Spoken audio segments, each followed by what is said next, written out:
Hello po mga kababayan, si Dante Maravillas. So inamon ngayon mga kababayan ni Yusek Claire Castro, itong si expired Congressman Mike Defensor. Bakit niya expired, Mr. Maravillas? May ganun bang congressman na expired? Expired po kasi tapos na yung kanyang pagiging congressman.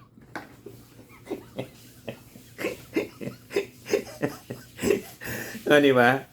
Pag tapos na, nag-expire na yung kanyang term. Di-expired. Di ba niya pwedeng tawagin mo na lang anya Mr. Maravillas na former. Mas maganda po, expired.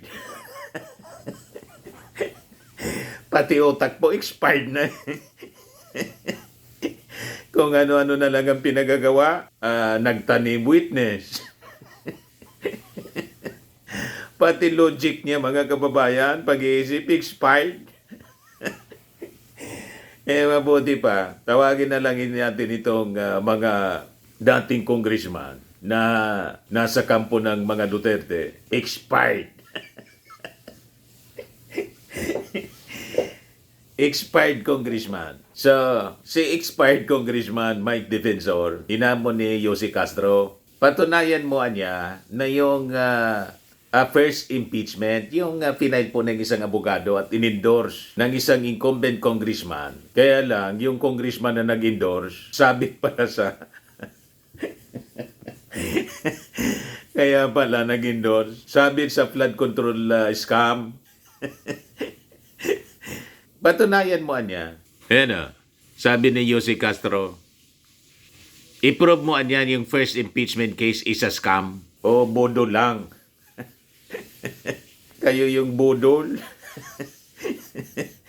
Yung third impeachment case po, yung bodol. Walang nag-endorse. Di ba? Saan ka nakakita? Langan man hindi ninyo alam. Yung kasama ninyo, si Topacio, abogado. Si Jing Paras, abogado. Alangan man ignorante sila. Hindi nila alam na ang isang impeachment complaint dapat endorse ng isang at least one congressman. Hindi expired congressman, kundi incumbent. Kung hindi bodol yung impeachment complaint na final ninyo, pagkatapos demanding kayo, sasabihin ninyo, hindi in-accept. Paano i-accept yan? Walang endorsement. Ang tawag niyan sa amin mga kababayan, balubagi. Ang hilig ninyong gumawa ng balubagi, pasala-sala. Meaning, gumagawa lang ng mga kwento, mga akusasyon, pasala-sala, balubagi para umatake. Siraan po yung ating Congress. O sabi po ni Jose Castro, patunayan niya na scam ito. Ang intention is to block succeeding complaints against President Ferdinand Marcos Jr. So sabi po ni Yossi Castro, Mike Defensor should substantiate his accusation against Attorney De Jesus. Anyway, Attorney De Jesus already admitted that he worked as counsel for the PDP Laban Duterte faction. Nakita mo na, ina-accuse ninyo itong si sa bagay, yung nag-accuse nito, hindi man si Mike Defensor, si Congressman Irice na isang dilawan, LP Congressman. Sa bagay, yung PDP Laban po, tapos LP, magkapatid man yan, mga dilawan yan. Yan, mga anti-Marcos po, lahat dilawan, yung kampo ng mga Duterte, PDP Laban yan, si Duterte mismo, dating appointee, mga kababayan, ni Cory Aquino. Kaya naging siyang politiko, Vice Mayor, appointed Vice Mayor after the EDSA People Power. Doon nagsimula yung kanyang politika. Kaya ang mga Duterte po, dilawan, original na dilawan. Kita ninyo yung pag-uugali. Di ba? So, abogado pala ng PDP. Yung akusasyon kasi ni Irice, ito niya si Atty. De Jesus, tumayo na abogado, nag-file ng disbarment on behalf of the First Lady ng pagsasalita ng masama at gusto pang sapakin ni Glenn Chong. Naalala ninyo yon? Itong si De Jesus, yung nag-file ng disbarment, wala man pala yun na authority galing kay First Lady. tumayo ng abogado na pinalalabas, dinidefend niya si Lisa Marcos. Pero yung pag-file niya ng disbarment on behalf of the First Lady, wala man pala yung authority, hindi man siya kinuha para mag-file ng disbarment kay Glencio. You see, sabi yun ni Claire Castro. Pero ngayon, sabi ni Claire Castro, anyway, itong si Atty. De Jesus already admitted that he worked as counsel for the PDP Laban Duterte faction. You have nothing to do with the backering, sabi po ni Castro. So, sa inyo pala may koneksyon, itong si Atty. De Jesus. Diba? Sabi ni Defensor, why would we burden ourselves to go back here on Monday and try to refile the complaint and be part of the moro-moro when we know that the House would only take up the scam impeachment by De Jesus? So wala na pala kayong plano na bumalik sa Monday. Alam naman kasi ninyo na yung impeachment case na ipafile ninyo ay talagang reject kasi wala mang endorsement mula sa mga congressmen na kaalyado ninyo, ni walang endorsement kay Pulong mismo.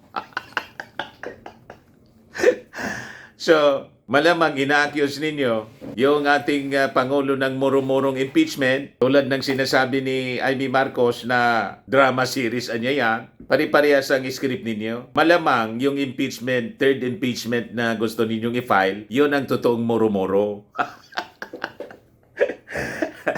Kasi kung seryoso kayo na mag-file, di sana may endorsement mula sa isang incumbent congressman na kaalyado ninyo o mismo kay Pulong, Harold, at yung isa pang congressman na Duterte. Bakit walang nag-endorse? Anong ibig sabihin? Alam ninyo kasi yung impeachment complaint ninyo hindi man magtatagumpay kasi baseless, drama lang. Yan ang totoong murumuro. Ito mismo yung ina-admit ninyo sa balita. Wala na pala kayong plano na bumalik sa Monday kasi tingin ninyo moro-moro. Imagine yung anak ng ating Pangulo, si Sandro Marcos. Never daw nila na ibablock. Sabi ni Sandro, tungkulin ng Kamara sa ilalim ng saligang batas na aksyonan ang anumang impeachment complaint na iahain laban sa sino mang impeachable official. Dapat dinggin ng Kamara ang anumang isasampang impeachment complaint kahit pa ito ay laban sa aking ama. O di ba? Malinaw? Wala pong attempt na harangin mismo ng anak ng ating Pangulo. Libre kayo na mag-file. Kaya lang dapat sufficient informed and substance. Yan ang requirement ng batas. At kasama dapat doon yung endorsement through a resolution ng isang incumbent congressman. Wala man pong endorsement. Malinaw na yung gusto ninyong isang pang-impeachment complaint. Yun ang muro-muro, scam, budo lang, mga kababayan. Gusto lang ninyo magpropaganda. Kaya nga, nang hindi tanggapin ng Congress, mati kayo na nagpa-presscon para umatake sa ating administrasyon, umatake sa Kongreso. Ganon. Malinaw ang inyong mga pinagagawa. Ito, sabi dito ng isang House leader,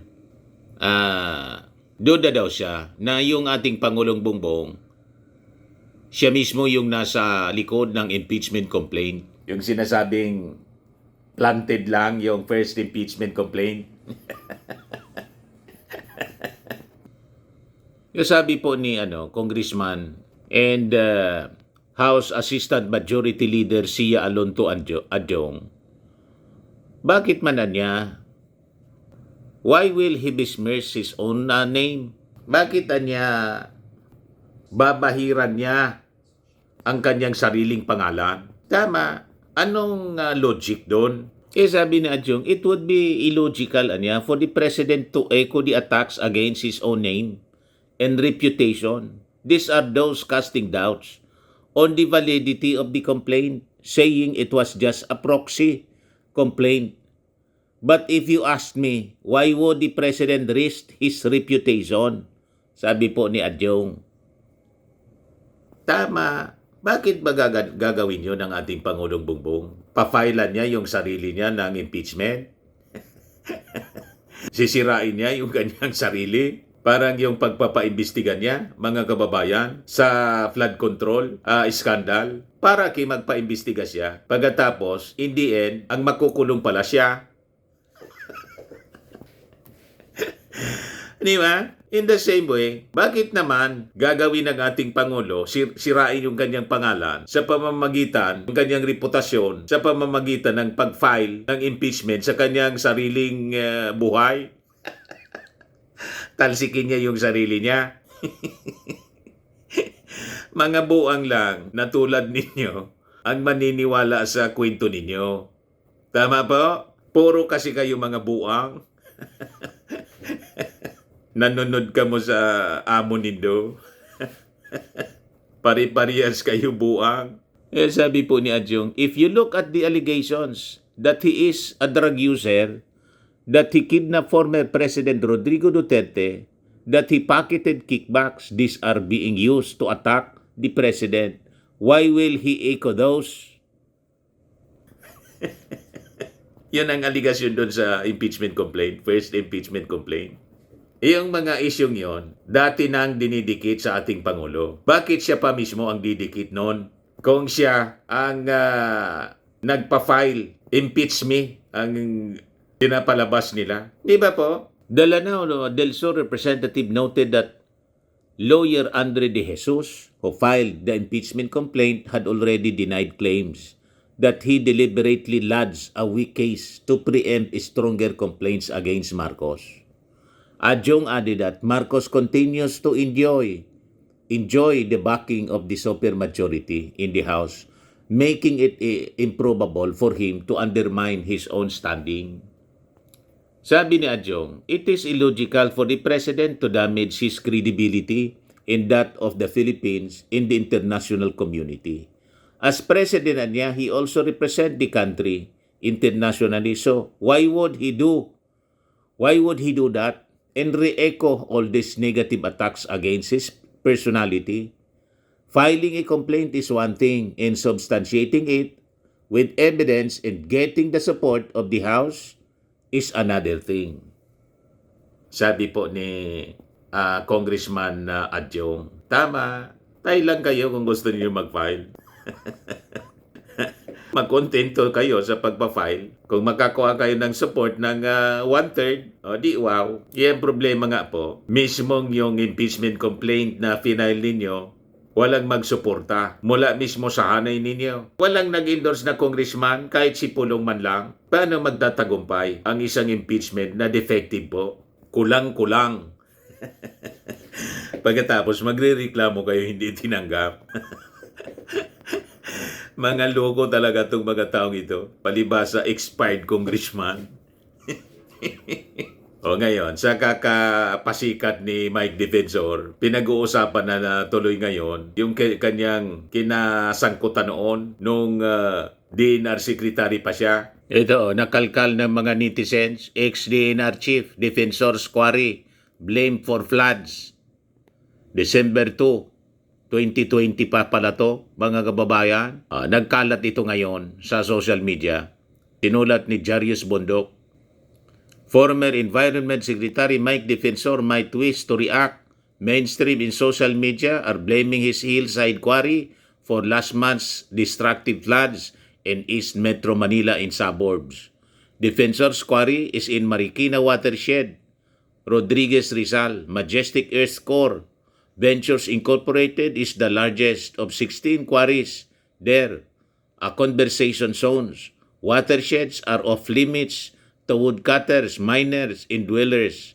With Marikina Watershed denuded, typhoon waters and mud cascaded down the slopes unimpeded. Nakalkal tuloy ng mga netizens yung mga kinasabitan niyang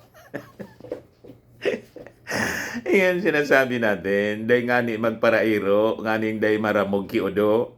So, kinalkal ng mga netizens na may mga kabulastugan din pala siyang kinasangkutan. Parang si Liviste. Ghost Solar, mga kababayan. Ito naman, quarry. Di ba? Pero dati siyang DNR chief. Ito siya. Nagkalat na ngayon. Pinost ni Mark Ian everyday. Mike Defensor has been very loud calling out flood control corruption, questioning motives, throwing accusations left and right. In fine, go ahead. Walang masama maging maingay kung may ebidensya at hindi lang political capital ang puhunan. Pero sa kaso ni Mike Defensor, ang nakikita lang natin ay puro akusasyon. But there's the irony that refuses to be ignored. One of the largest quarrying operations in Rizal Province, Majestic Earth Core Ventures Incorporated, is owned and chaired by, wait for it, a former DNR secretary and congressman himself, Mike Defensor. Yes, former environment chief, a former congressman. Someone who once led the DNR cannot plead ignorance. Nakita mo na? O, di ba? Lumitaw tuloy yung mga kinasangkutan. Parang si Leandro Liviste na trouble tuloy. Pati si Congressmio Kiko Barsaga. Si Kiko Barsaga, patong-patong na kaso. Yan kasi mga kababayan. Malamang yun din ang abuti. Na trouble sa kakadaldal. Sabi pa ni Mike Defensor, si Saldico daw willing na mag-testify sa impeachment laban sa ating Pangulo. I-file na muna ninyo. Hindi pa nga na-endorse yung yung impeachment complaint ninyo. Hindi man tinanggap ng Congress. I-file na muna. Pag naging successful yung filing ninyo at dumaan sa proseso, sa Department of Justice, etc., doon na ninyo pag-usapan yung pag-testify, pag-witness ni Saldico. Yes, sabi po ni Batangas Congresswoman Jinky Luistro, for as long as he is willing to appear niya, to take his oath, kung itong mga intended witness is willing to come before the Justice Committee and take their oath, of course, they can testify. Welcome po. Kaya lang, i-file nga na muna ninyo with endorsement yung inyong impeachment complaint laban sa ating Pangulo. At kung makumbinsin ninyo, hindi lang yung kwento-kwento na umuwi si Saldico, di pauwiin ninyo, mag-testify siya. Kaya lang, may warrant of arrest siya. Diretso siya niyang kulong. O, di ba? May mga pasabi na may feelers daw para makipag-dialogue. Kaya lang, nag-react yung abogado ni Saldico. Wala man na niyang ganon. Hindi natin din maintindihan kung saan galing yung kwentong yun ni John Vic Rimulya. Kasi si John Vic yung nagsabi. Si Rondain, Atty. Rondain, nag-deny. So, kailangan may sinumpaang sinumpang salaysay siya. At yung iba pang mga sasabihin niya sa pag-testify, dapat under oath. Kaya lang, wala man siyang under oath. Ang ginawa ni Saldico, nag-record lang ng video series. O, di ba? Yung intention mga kababayan para lang gatungan yung publiko mag-alsa, hindi man po nangyari. Hindi kinagat ng mga tao. Panggatong sana yun sa mga rallies. Hindi nangyari po. Itinodo na po ni Amy Marcos yung paninira sa kanyang kapatid. Wala din. Imbes na masira yung ating Pangulo, nasira po, backfire kay Amy Marcos. Siya yung nagsira. So lumalabas kasi wala siyang kwentang kapatid. May pinagpalit niya yung kapatid niya sa mga Duterte. O, di ba? At ngayon, ang reputasyon ni Amy, sirang-sira na. Sabi ng mga netizens, malamangan niya, yung kampo ng mga Duterte, ginagamit lang siya, hindi man magtitiwala sa kanya. Kasi kung kaya niyang siraan yung kanyang sariling kapatid, anong rason na hindi siraan niya ang mga Duterte pag hindi nagkasundo sa kung mga usapan? Di ba po? Tama naman ang mga ganyang puntos. Ayan lang po mga kababayan. Ako po si Dante Maravillas. Bye-bye. God bless.